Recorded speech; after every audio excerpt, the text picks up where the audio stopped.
Kw'isoko. Kw'isoko ni ikiganiro mushikirizwa mukagitegurirwa n'urunani rw'amaradiyo Radio Inzamba Agateka Kawe, Radio RPA Ijwi ry'Abanyagihugu na Radio Television Renaissance.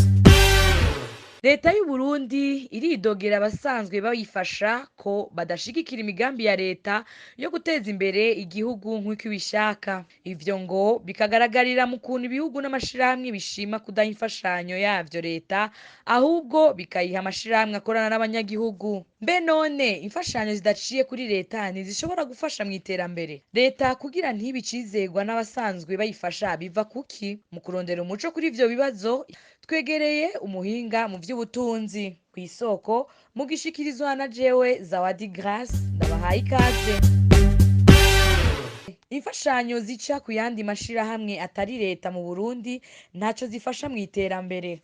Umukuru w'igihugu Evariste Ndayishimiye yabimenyeshereje mu nama mpuzamakungu igira 78. Ndayishimiye yamenyesheje ko ahubwo inyuma y'izo mfashanyo haba hinyegeje inyungu z'ibihugu biba vyazitanze. Le triste constat est que l'aide publique au développement ikibabaje ni uko imfashanyo zo kwiteza imbere zategerezwa gufasha leta mu bijyanye n'akigoro kayo ko kurondera imibereho myiza y'abanyagihugu zagiye ziraherengetera buke buke, zisubirizwa n'imfashanyo zihabwa abatari muri leta ku nyungu za politike z'ibihugu bitanga izo mfashanyo. Ugufatana mu nda kw'ibihugu kwategerezwa gutuma ibihugu biteye imbere bifasha bimwe biboneka ibihugu bitaratera imbere mu vy'imibano no mu vy'ubutunzi. Hari umwibutsa w'ikirundi uvuga uti nta utungira mu boro. Uwo mwibutsa usigura ko ufashije mugenzi wawe gutera imbere ubutumye na wewe ugira iterambere rirama. Naho hari izo ntambamye zose, Uburundi buguma bwizeye ko iyi nama ya bose izofasha mu kugarukana icizere ibindi bihugu vyogirira igihugu canje, kandi hakajamwo inguvu nshasha mu bijanye no gufatana mu nda kw'ibihugu.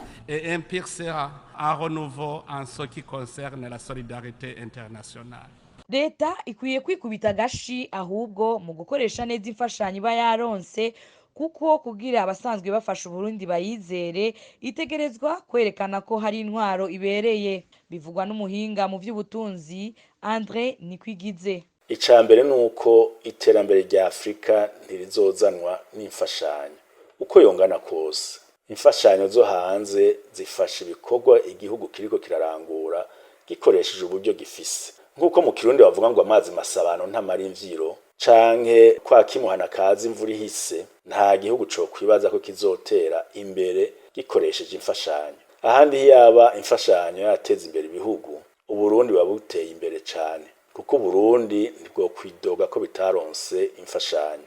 Nobabwira ko nk'akarorero hagati y'umwaka w'2003 n'umwaka w'2016 imfashanyo z'abafasha Uburundi zavuye ku mafaranga imiliyoni 90 gusa z'amadolari mu mwaka w'2003 zishika ku mamiliyoni 750 z'amadolari mu mwaka w'2016. Nukuvuga ko imfashanyo Uburundi bwaronse zikuvye ibice 8 mu myaka 13 gusa. Abafasha Uburundi rero bari bahagurutse barafasha leta nshasha ivuye mu masezerano yarusha. Ariko ikintu umuntu yo kwibaza, none izo mfashanyo zose zagiye hehe?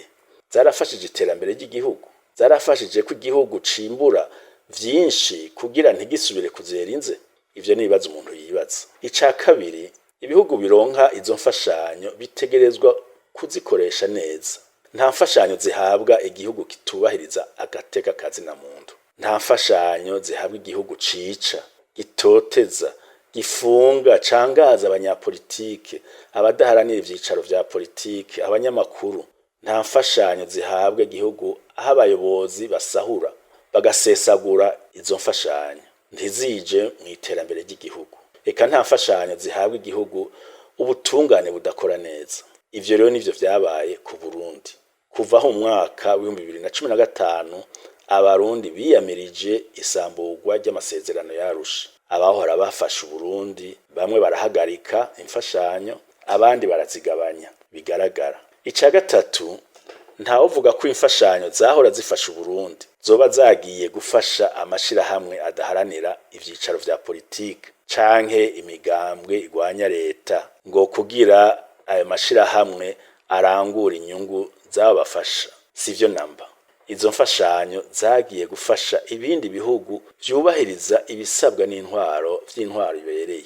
Ibihugu byose bironka imfashanyo ziciye muri leta birasabwa n'amashirahamwe n'ibihugu bitanga imfashanyo kubanza kuba igihugu cubahiriza agateka kazina muntu, kuba igihugu gishingiye ku mategeko, kurekera imigambwe, amashirahamwe yigenga, ibinyamakuru n'amaradiyo uburenganzira bwo gukora. Murahejeje kwiyumvira ko kugira leta ironka imfashanyo nyinshi kandi ironke n'uburenganzira bwo kwizikoresha uko ishatse bizova kuri yo yonyene. Aha ni ikiganiro ku isoko cuno munsi kigarukiye. Zawadi Grace nayiko ndakibashikiriza nkaba ndabikebanuye. Cari ikiganiro ku isoko.